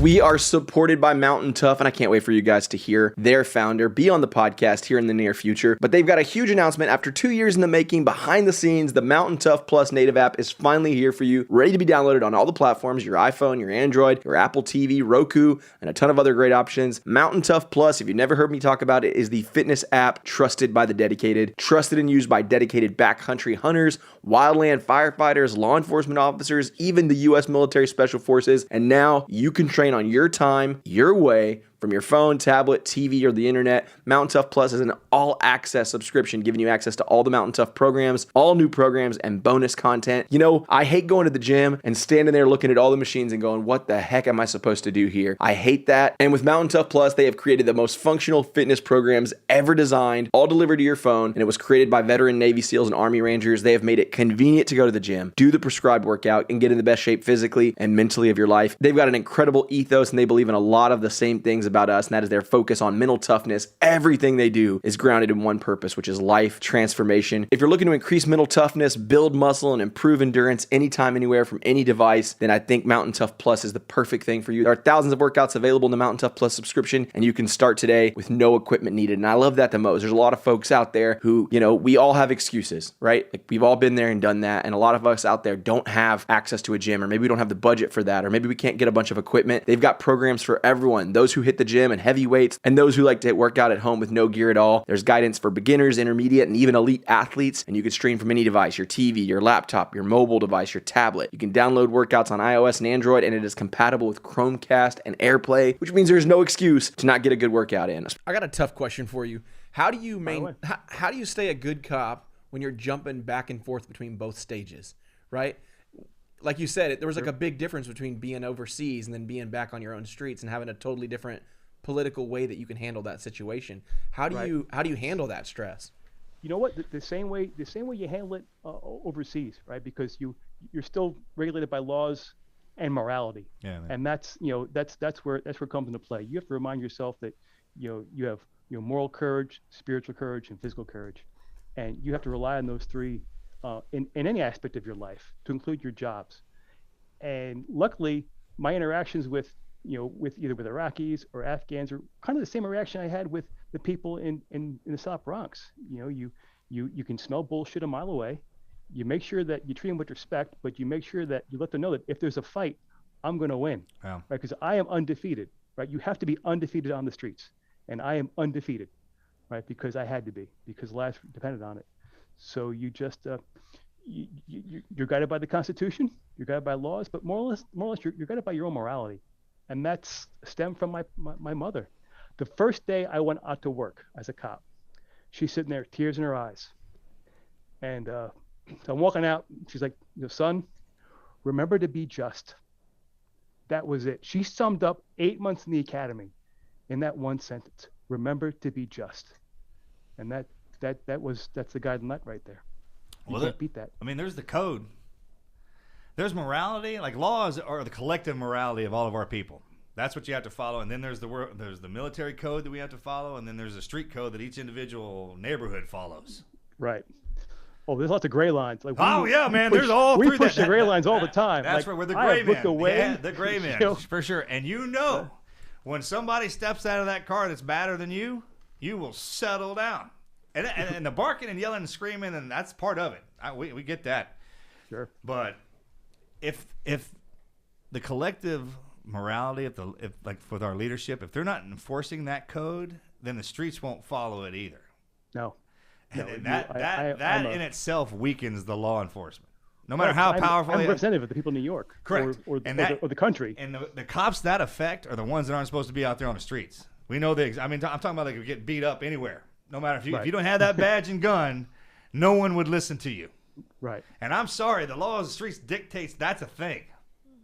It is. You command presence. And that presence is, it's just a damn thing. And if you send somebody out, respect, 100%. If you walk out there and you didn't put the work in and they can sniff that, stand by, man. You better hope that the leadership and everybody around them is solid, because then otherwise people are always going to mess with it. Is your mom still alive? No, she passed away between my second and third tour. So I'd come back my first tour in Iraq, and my real unit, the LURS unit, was getting ramped up. So I immediately switched back to them and then went right back to Iraq. So during that 3-month period of time, luckily, she caught cancer while I was overseas on my first tour in Iraq in 2003, and then passed away. Fortunately, before I left, I didn't want to have to, I wanted to go with a clear conscience and know that she was at peace and whatnot. So yeah, she passed away in 2006. She sounds incredible. Did any of your siblings join the service too? No.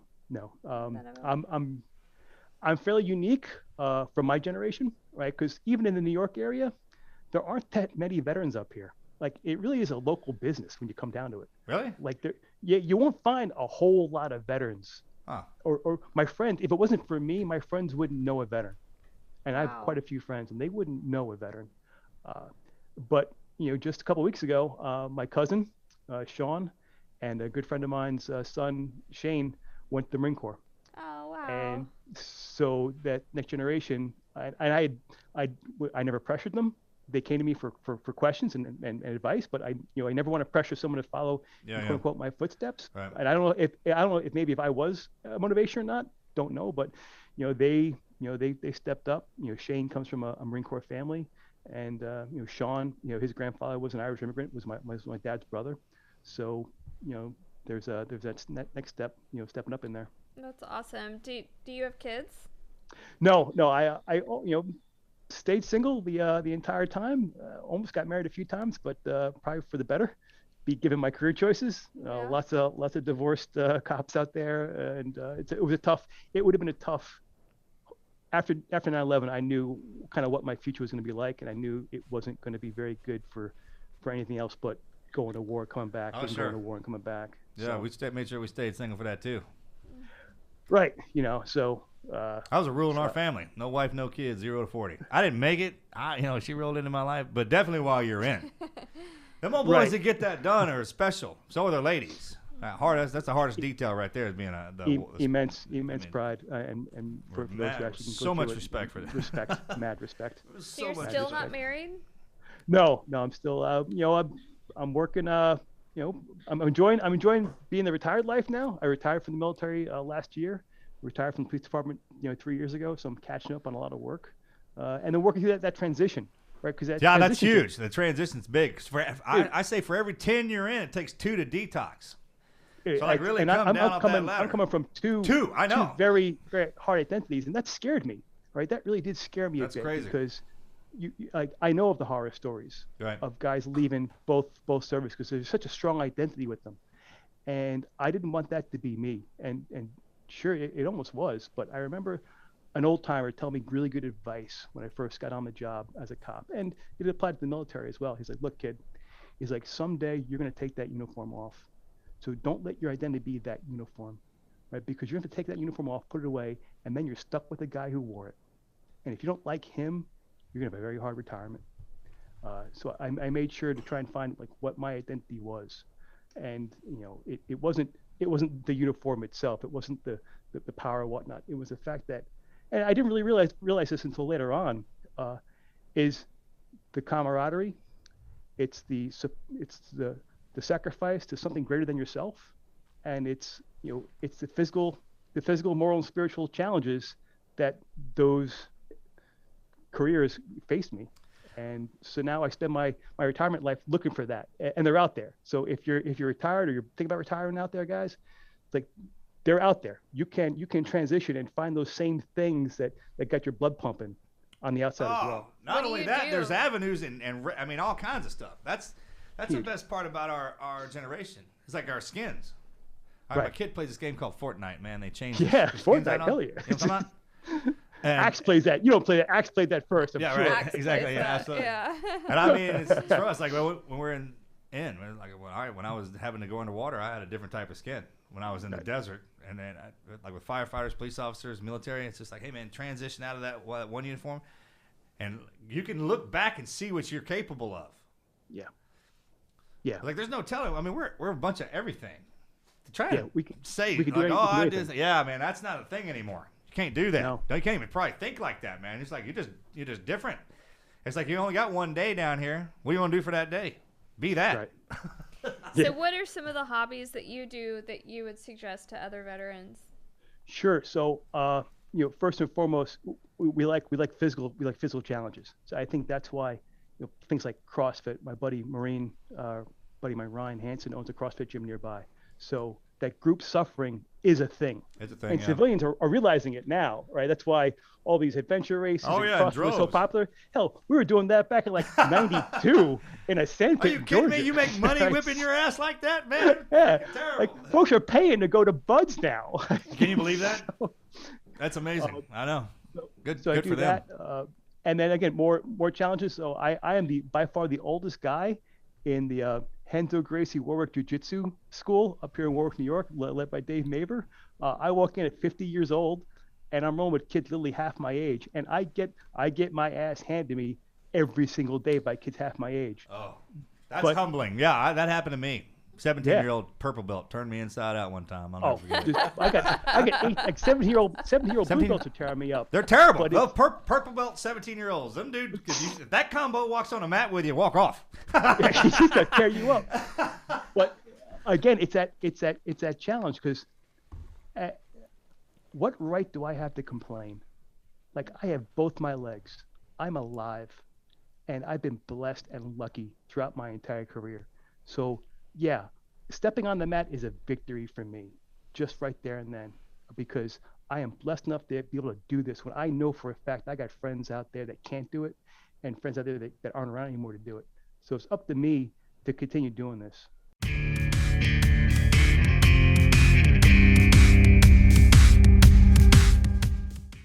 We are supported by Mountain Tough, and I can't wait for you guys to hear their founder be on the podcast here in the near future. But they've got a huge announcement. After 2 years in the making, behind the scenes, the Mountain Tough Plus native app is finally here for you, ready to be downloaded on all the platforms, your iPhone, your Android, your Apple TV, Roku, and a ton of other great options. Mountain Tough Plus, if you've never heard me talk about it, is the fitness app trusted by the dedicated, trusted and used by dedicated backcountry hunters, wildland firefighters, law enforcement officers, even the U.S. military special forces. And now you can train on your time, your way, from your phone, tablet, TV, or the internet. Mountain Tough Plus is an all-access subscription giving you access to all the Mountain Tough programs, all new programs, and bonus content. You know, I hate going to the gym and standing there looking at all the machines and going, what the heck am I supposed to do here? I hate that. And with Mountain Tough Plus, they have created the most functional fitness programs ever designed, all delivered to your phone, and it was created by veteran Navy SEALs and Army Rangers. They have made it convenient to go to the gym, do the prescribed workout, and get in the best shape physically and mentally of your life. They've got an incredible ethos, and they believe in a lot of the same things about us, and that is their focus on mental toughness. Everything they do is grounded in one purpose, which is life transformation. If you're looking to increase mental toughness, build muscle, and improve endurance anytime, anywhere, from any device, then I think Mountain Tough Plus is the perfect thing for you. There are thousands of workouts available in the Mountain Tough Plus subscription, and you can start today with no equipment needed. And I love that the most. There's a lot of folks out there who, you know, we all have excuses, right? Like, we've all been there and done that, and a lot of us out there don't have access to a gym, or maybe we don't have the budget for that, or maybe we can't get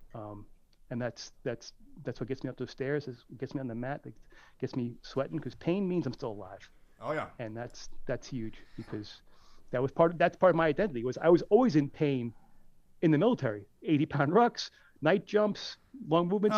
Pain was an identity. Can you believe that? And I look back at some of the stuff they put us through. I was like, that's torture, right?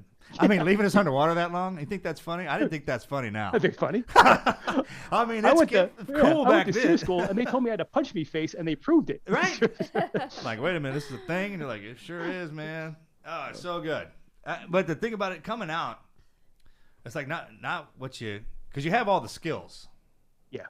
That's the coolest part with the uniform. You just take that off, and it's actually for every uniform. You pass it down. Somebody else gets to put their name on it, and our camouflage denotes when we went through, like our skin tone. Yeah. Like if you see a camo pattern, you know who they are. It's great. Yeah. And we inadvertently, that happens, I think. It's a language that we speak that no one else does, because, and I'm not talking about regular military code. I'm just talking about the stuff that happens in between the life. That's it. Yeah, that's it. It's so great. On TV. Yeah, it's so great. And those guys coming out, man, it's like, hey, what do you want to do? We talked about, man, what would a utopia be? Like that watch you could see yourself on? Yeah. Like that was futuristic. I never even had one of those. Right?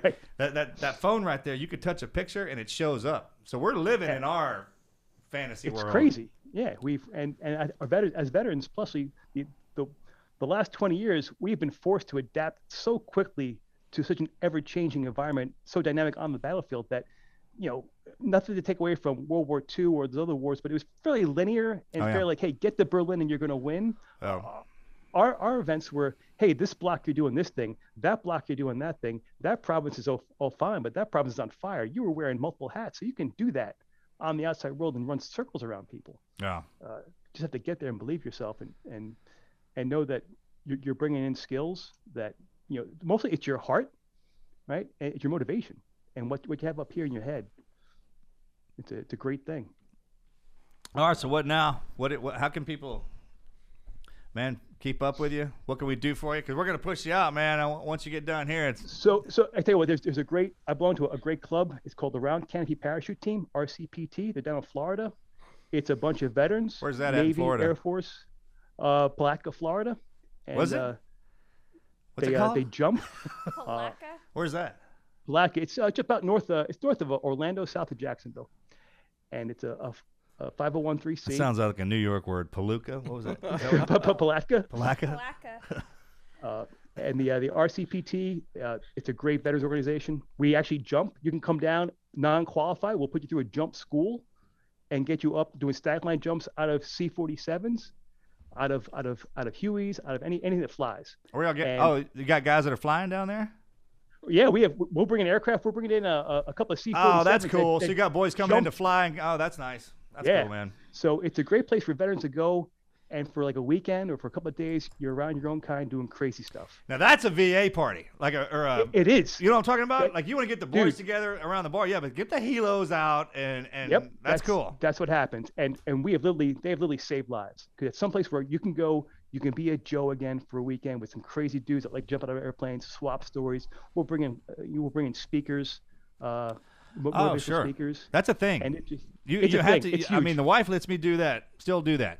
You go off into the middle of the woods or a ranch with your friends, act like a complete idiot, come back and be, what you're supposed to be. I don't let him jump out of airplanes anymore. I'm not allowed to do that anymore, but you can jump out of them. That's fine. There's a few things that are on the reservoir. The one thing I'd like to say is there's somewhere, it's been a bad couple of months between Afghanistan and what's happening in New York and cops around the country. And right now there's a cop or a veteran or civilian out there having their worst day of their life. And that they're watching this, and they're at the edge, man. They're at the edge of the precipice, and the demons are out of the closet, and they're pushing them into that abyss. And I'm here to tell them, don't jump in. Right? Don't quit on yourself. Right? You never quit on me. That's what I tell folks who are on that edge. You never quit on me when I was overseas. You came and got me out of an ambush. You came up 10 flights of stairs when I was fighting for my life in Brooklyn. You sent me get well cards or packages from your home. You didn't quit on me. So I don't want you to quit on yourself, right? Because I'm not going to quit on you. I know Marcus isn't going to quit on you. God's not going to quit on you. So you make it to tomorrow. We had a saying overseas, make it to the next sunrise, because every sunrise is victory. So if you're at that edge, fight back those demons and make it to sunrise, and we'll be there for you. And that's really, really important. That's awesome. Thank you. Absolutely. God's the one that puts you in this. I mean, if you're on the edge where you're sitting in both them lines, good, because welcome to the club. This is where we sit. Right. I take that deep breath and remember, hey, man, thank God I get the chance. I'm the one that gets to go in there and deal with this chaos. If you're made for that, that'll let you know right then and there. When you see that, I'm like, man, I'm geared for this. Is what I was born for. What else would I be doing? Right. And at the end of that day, if you fall asleep and wake up, that means you did it good enough to get kicked into another one. Go get some. Right. You know what I mean? I mean, just hit that thing with everything you freaking got. You fight every single day like you're the third monkey getting on the ark. Right? Especially up in New York. You New York boys, man, y'all just, I tell you, I'm your biggest fan. Keep fighting, because, I mean, it's the damn motivating. Even when y'all are doing, when the dumb stuff sits down, just hold the line, man. No, it's a team effort. Yeah. When New York gets rid of the Vax card thing, we'll go up there. So will I. Because I've been in the city for years. They're beating themselves up. It's like New York City is like its own house, and they're arguing inside their own house right now. Yeah. So we're all standing back. That's it. We're standing back. We're just standing back watching. I mean, don't mess. Like when New York gets upset, don't mess with them. You know what I'm talking about? Like just let them work themselves out. We're just praying for y'all. Yeah, we love to go visit. We like little 2-day trips to New York. Yeah. Well, you come on up. I'll give you an escort, armed escort throughout the city. Those are the best. I mean, let me tell you, there's no presidential motorcade or anything like that until you get escorted through the city, like in New York, through that. It's awesome. It's something. How did you keep your Irish Catholic faith all through your service? I did. It's been there for me, and let me tell you what. It's when you're at the depths, when you're in the middle of those dark places, when all you have is your faith, right? You're there alone, especially alone, long periods of time where you're sitting there thinking, and you think about your own mortality. You think about where you came from and why you're here, and you got to believe in something, right? Because if you don't believe in something, you'll fall for anything. So that's been the moral compass. Now, I believe me, I'm probably the worst. I'm a practicing Catholic because I'm not good at it. Right? So I need to practice. So you look at the biggest sinner out there. So Marcus is converting right now to Catholicism, and we're in the RCIA class every Sunday, and he gets baptized. Great. I have on Easter. He gets baptized and confirmed on Easter. So I have the best time with the cradle Catholics because they don't have any idea what they got born into. Hey, you know what? I have the best. I mean, it's the funnest with time. I'm having the best time. Of mine. Yeah, I mean, I have the best time going at them. Well, in our class, I recommend, because I grew up Catholic, and I sit in on the class with him, and I've learned more just sitting in this class than I ever learned in CCE or anything growing up. So I highly recommend to someone that grew up Catholic to just go sit in an RCIA class. Yeah, especially if you got somebody like me in there, because I'll ask the most random questions. Oh my gosh, he like, goes deep. I mean, because you know we've been through it. Just kind of Yeah, right. like, why do you ask it like that? It's like, because I had to live it like that, and I'm just curious as to, and it's the funniest. I mean, we have the best time. Yeah. Dude, quick Catholic story. So I go to confession at St. Patrick's Cathedral. Hadn't gone for a while. So I walk in, I'm sweating, I'm nervous. I'm behind the screen. I'm in the box. I'm like, bless you, Father, if I have sinned. He's like, when was your last confession? I'm like, it was 10 years ago. Yeah, I did that. Long silence, deep breath. All right, kid, this is what we're going to do. I'm going to read up the sin. You're going to say yes or no. I don't need numbers, and maybes don't count. Yeah. He begins to go through a entire litany. Turns out the guy was a UDT. He was a UDT guy on D-Day. Oh, wow. So we spent like a half hour in the box after confession just swapping stories. I'm not saying, man, that's a good, at least you got hooked up. awesome. He's like, give me Exactly. what you got. He knew exactly where I was coming from. Yeah. And, I was That's asking, what awesome. about this? Like, that's okay, kid. That's the ones you okay. need. You had to do that. Yeah. I did that. I hadn't gone to confession since high school. In early summer, last summer, I was like, you know what? I just need to get back in church. I need to go do this. And I had gone to mass, when you're supposed to, Easter, Sure. Christmas. Yeah, ashes and palms. Yeah, that kind of stuff. But I hadn't consistently gone, and so I just jumped both feet in, went to confession. I was like, I have not been in 20 years. Walk me through it. And they did he handed me a sheet of things to go through. Like, right. did you do 1, Right 2, 3, 4, whatever? Well, this best one is my first story with the priest. It was around Christmas. I was like, hey man, I need some help. I was like, my wife, she's devout Catholic. I was like a good gift idea. I was like, you got anything from the church, what she would love or something like that, because it would mean a lot. He's like, oh, let me think about it. Bro, priest calls my wife and asks her what she wants for Christmas. I was like, well, hey, if I tell you something, that wouldn't even be a confession, man. I'm like, he calls me. The priest calls me and he goes, This is supposed to be in confidence. he goes, what would you want if you wanted a Christmas gift? What would you want? And I know the priest isn't going to get me a Christmas gift, and so I'm like, Right. I said, is this coming from my all right, so husband? that's the first lesson. Them dudes don't get married. No. All right, so don't ask a priest for advice on what to get your wife. No. I learned that one quick, It gets man. better because I said, is this coming from my husband? And he goes, you have 6 cents. Yeah, special gifts. You're so smart. She does. All right, I can't get anything faster. That's why I was calling a priest. Then in the next mass, I was calling a priest because there's no way she could find out. no. Yes. So in mass, the homily is Oh, that's right. about asking the priest about a Christmas gift. Dude, And You made the homily, man. It's awesome. Hey, priest came at me from the homily, so I couldn't yell at him. He goes, we He was teaching me don't. a lesson. He How goes, about that? That's messed up. Dude, is that messed up or what? Oh, I mean, looking at me right in the church, he was like, "Hey," and then the whole he goes, lesson was I asking don't have stuff a for Christmas. wife. Like, I don't know what to get a wife dude for played me Christmas. hard. Like he covered his own tracks. Like I couldn't get mad at him. Oh, Guy's an my expert. right? Brilliant. He's brilliant. That's why I got stuck skills. around. I was like, hey, It was partner, you got so- priest, you got some skills. He got my attention. I was like, all right, you got my attention. I'll stick around. Man. It's But funny. he did end up helping Marcus get a Christmas gift. He did. In the Yeah, end. that part's That's funny. key. We became buddies after It that. I was like, all right, really man. cool. He ended up getting me a little Blessed Mother. That's right. Dude came at me in the church and from the then- pulpit. Yeah. I mean, how do you? Yeah. You go right to the top right away. Hit me It's from usually yeah. called out in the And pulpit. Jesus Usually, stood but right man, there you did behind like, him. I was like, all right, man. before you. No, I got to hook you up. A good friend of mine I work with, Green Beret, Mike Catone. He's on YouTube. He does a lot of work up in. He does a C3 policing. He uses special forces techniques to kind of combat crime. But he's a devout Catholic, like almost like it's great, a militant Catholic. He knows about his faith from a different point of view. Yeah. Like he'll tell stories about how the saints, some of these saints were like brawlers. These saints would go into bars and clear out bars and drag people to church, like old school. Like you're gonna go to church right now and stop drinking. Oh, that's awesome. That's who Right. Marcus is. That's I'm coming back on. I'm bringing that back. You 'Cause should have there's- picked that for your Yeah, confirmation I'm doing It's like that. the church mob. I mean, all the Exactly, apostles yeah. got killed in Like a church combat. You know, enforcer. they're freaking brawlers, right? And if all of them got Yeah. beheaded for something, I mean, that just didn't Yeah. happen to an accountant or normal dudes doing the normal job. You That's got to what get there Marcus whipping said. some He's ass. like, I mean, they're martyrs. They all got They all got killed. I was like, for- y'all, do y'all actually read this story and understand what it says? Like, most of these dudes are scrappers. Yeah, like really, you look at the stained glass window, like pious, got the glow around them and whatnot. But now you read their story, they're out there in I'm like in the putting streets foot throwing to down, ass, right? like Savages. What's up? Serious savages. I was like, I found the Yeah. right place. oh I- yeah, no, I have I'll hook you up. more- I'll send you his email. He will inundate you with some great stories, like the old school like pipe hitting.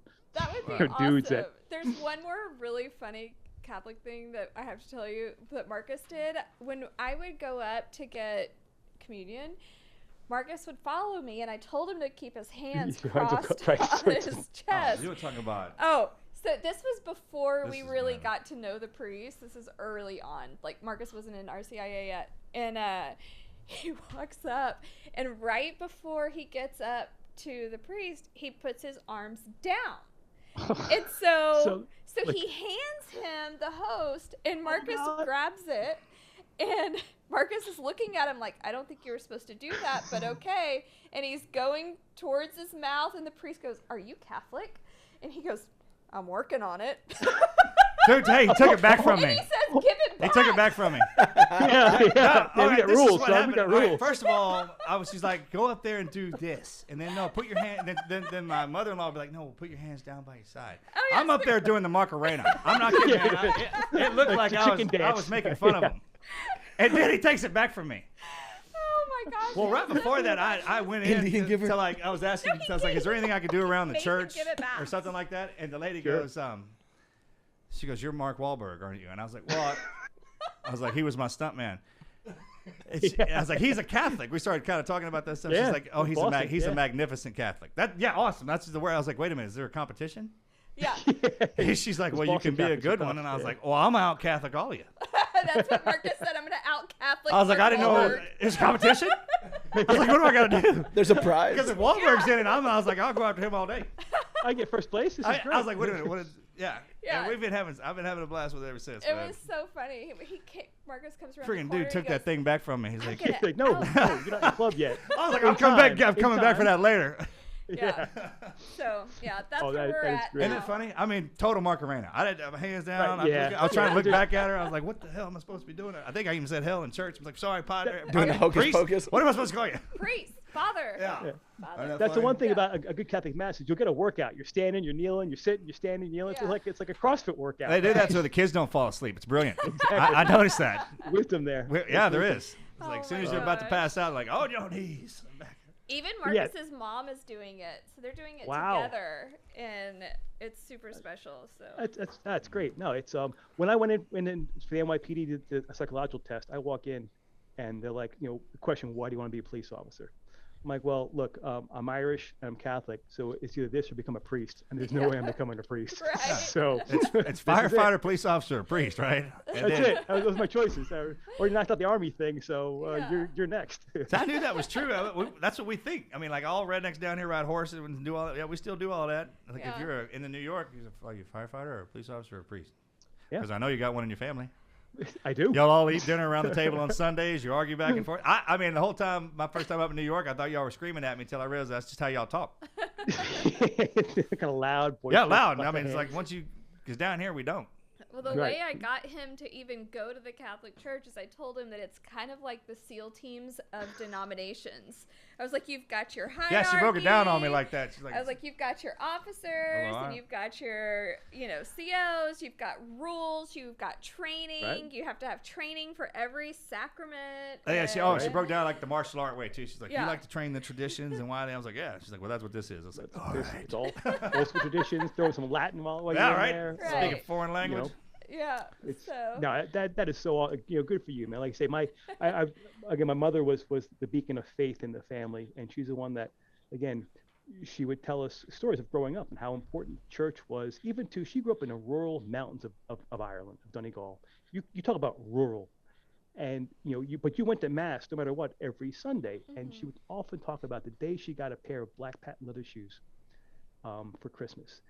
This woman walked to church with those shoes in her hand just so she could put them on in the nave of the church to walk in with them, and would take them off when she got out of church as a little girl to walk home with them, Oh wow. because it was so special that she looked good in Church church. Sunday, right? Yeah, yeah. Your Sunday And, best. Sunday you know, best. so that's your Sunday best because it was worth it. But yeah, no, again, and that's part of the whole sacrifice for others. Be a man for others, as my high school motto was. Be a man for others, and that really drove me into drove us all into the professions we took in, because Sure. we don't do it for ourselves, and we definitely don't do it for the money. You do it for the cool clothes sometimes, but you do it because Yeah, of course. because you do it for other people. Just like Jesus didn't have to die on the cross; he could have passed that cup, but he did it for all of us. And so the least I could do is hold up my end of the bargain and try and do something for someone else. Sure. Service to So- your fellow man is the rent you pay to live on earth. That's it. That's all. That's as simple as that, man. And some people just don't get that. But those who do live a very rich life, no matter what's in their bank. It is, account. right? The harder it is, the more rewarding. That's what you don't understand. Like, you can make it Yeah. easy, and then those rewards come the way they do. But if you literally push it in the hard direction, the rewards, that's why people stay in it. Yeah. I mean, Like, the more- just on that fact alone, like, why do people keep? Because there's it's rewarding. It's rewarding. It's etched to your soul. It's Wow. just it's your fabric. You work for others, and the harder you work for others, the better you feel. And folks don't believe that until they actually do it, and they realize, wow, that felt That's really probably good. why some countries back in the day made it mandatory.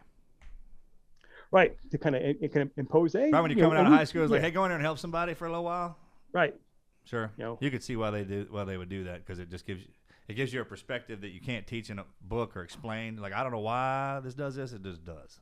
It just does, and that's why so many veterans do it when they get out too. You Yeah, get these great programs out helping people, and that's because that's what drives us. Yeah. So for me, if it's helping out my 78-year-old neighbor shovel her driveway, well, damn it, that's what I'm going to do, because I need to help others, because I've been so blessed and so damn lucky. I still have a debt to the country and a debt to the people that will never be repaid ever. Wow. So I We will all always think be in the like red. that, and it doesn't matter what we went through. And people are like, "Hey, man, you've been." It's like, it feels like the harder you push in that direction to public service, the more you want to keep doing it. Yeah. I mean, it perpetuates itself up into the point where, like, man, one day, man, if I need some help, somebody will step in there and help me. But Right. hopefully, I never have to do that. Until that day, I'm Yeah. gonna keep pushing in this direction. See if I Darn can right. spin back around, Dill. Yeah. Well, thank you so much. Yeah, brother, thanks, we man. loved hearing your story, and No, thanks. Again, thanks for you guys for what you do. Again, on behalf of New York City, we definitely do appreciate you getting yours back for us, and again, hopefully this continues on, and you just keep helping people, because the veterans, the cops, the civilians out there need to hear good stories and good role models. So, I'm gonna keep doing my job till I get my city back. darn right. I get New York back.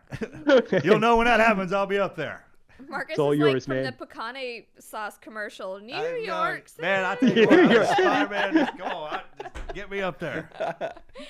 All right, Tommy, thanks, man. Thank Take you. care. Guys, thanks so much. Right, God bless. Yeah, Right, God take bless care. you, man. Bye. Take care.